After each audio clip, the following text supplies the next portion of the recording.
You got to know when to hold them and know when to fold them. That classic line from Kenny Rogers and the Gambler song. So it's a solid gold for gamblers and salespeople alike to actually listen to the lyrics. But let me add a twist. Are you the house or the punter? Because the house, well, it always wins. And in the long run, that's what the house does. The house has the structure, the psychology, and the game plan down to a science. So are you walking into your sales meetings with the confidence and insight of the house? Or are you flying blind, looking for a lucky break, hoping it's a number that goes tick?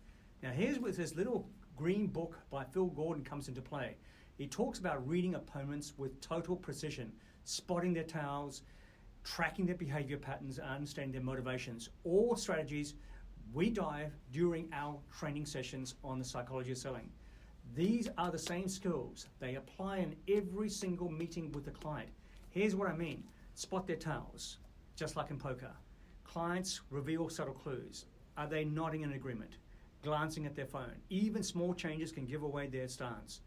Observe patterns. Are they leaning in when you talk numbers, or do they light up when discussing product features? This helps you tailor the conversation to their interests. Understand motivations. What's driving this person? Why are they meeting with you today? Knowing this lets you speak directly to their needs, showing that you're just not doing another sales pitch. So don't just leave it to chance, hoping for a big win or working your ass off to get lots of numbers going through. Instead of start stacking the odds like the house, strategically and thoughtfully.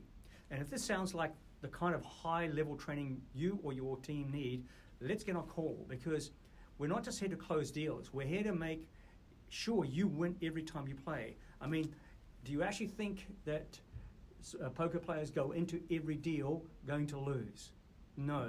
And so you have to have the psychology and the mindset to go into every deal to close and win the deal. That's just the absolute necessity for success and high performance.